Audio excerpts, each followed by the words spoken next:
Hello, in this video I'll be showing you how to create a new project in CostTrax, which will include defining your allowable cost categories and what the individual markups are, inviting users to the platform in various roles such as requesters and approvers. As well, we'll be adding some project assets such as pieces of heavy equipment and personnel that are going to be used on a daily basis to create requests. So to get started, just simply log in. And here you'll have a page that will list off all of your active projects on the left-hand side. To create a new project, go up to the top right corner and click the plus project button. And then you'll have a pop-up in which you'll put all of your pertinent information, your project name, your requesting organizations.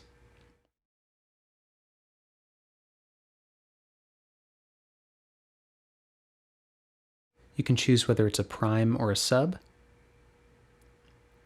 And then you'll put in your contract number. Next, you'll put in your location for the rental rate blue book. This is for your hourly ownership and operating rates for your heavy equipment. And as well, we're going to put in a location just at the state level for retail rental pricing. And if we put in the zip code, we'll be able to get benchmarked rates for any rental equipment that's been used. You're going to type in your project instructions. You can make this as detailed as you'd like. We're going to type in something simple here that we can show in a later video where this will be on the output. But you can see here that you have plenty of room to put as many details as necessary. If we scroll down, you can add users to your project by clicking the Add User button. We're going to type in a few different email addresses to get started. We're going to type in the email address of our approver, and we're going to select Project Approver here at the bottom. Click Add User. We're going to add another one. Let's go ahead and add our requester. In most organizations, this is going to be a contractor, although in some, you may want to have your inspectors create the request. It doesn't really matter. However your current workflow is, you can replicate that in CostTrax. And let's add one more. Let's add another project manager. Project managers have the ability to adjust some of the project settings throughout the life of the project and to add and delete additional users to the project.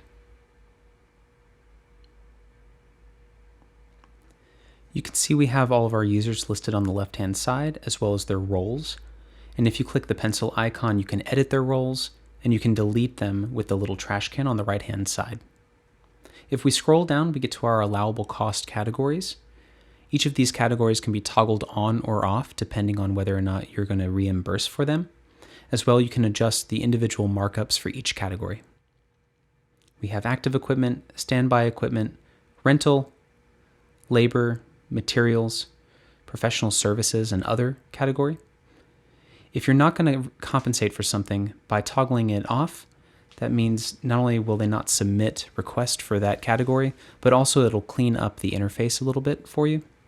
So we're going to go down to the bottom and click Save Project. And now on the left-hand side, you can find the project that we just created under your active projects. Click into it. And now here's the project page. We have all of our total cost across the top, which are 0 currently. And we have these 3 tabs up at the top, our users, our project assets, and our settings. We're currently on the users tab. You can see our active users, their roles. You can edit them and delete them from this page as well. And at the bottom, we have our request approval order. We currently don't have anyone added, though we do have one user that's an approver. So if I go to the right and click this plus sign, they're now going to be added to the approval order. And if you have multiple approvers, you can simply drag and drop them in order. So we're going to go up to the top under our Project Assets tab. And this is where we're going to put equipment that we're going to use on a daily basis, as well as any materials or employees. So if I go to Add Model, and I'm underneath the Model Search tab, we're going to go ahead and search for a compact excavator. So let's type in JCB 19C1. We're going to select a model year, 2018. And you can see that there's only one configuration for this. We simply click it, click Add. And now you can put in an internal ID number or a serial number if you have it. You can also put in a more detailed description if you would like, and then click Save. Let's add in one more piece of equipment. Let's go to Add Model, and instead of going with Model Search, let's go over to our Miscellaneous tab. We've got a white truck that we need to find. I'm going to go on Highway trucks. Under subtype, I'm going to say on-highway light-duty trucks. And then I have a list of all of the different configurations. Simply find the one that's closest to mine, and then hit add.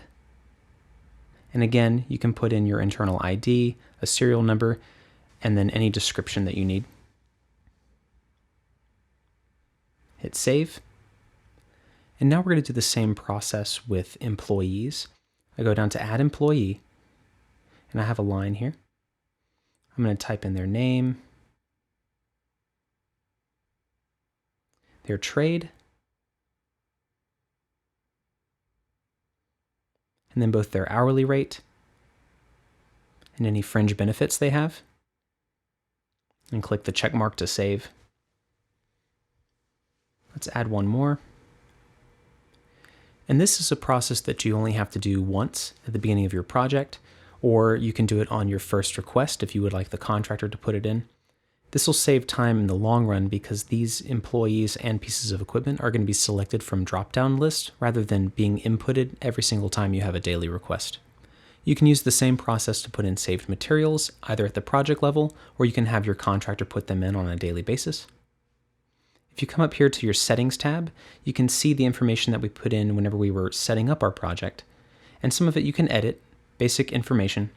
However, the allowable costs and the markups for each category are grayed out, indicating that you cannot change them.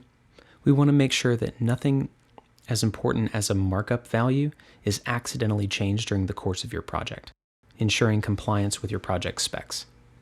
So that's how to set up a project in CostTrax. We've gone over how to create allowable cost categories and individual markups, how to add users and give them roles, define the approval sequence, and how to add assets to your project which are going to be used on a daily basis. In the next video, I'm going to show you how to create a request in CostTrax in a few simple steps. Thanks for watching.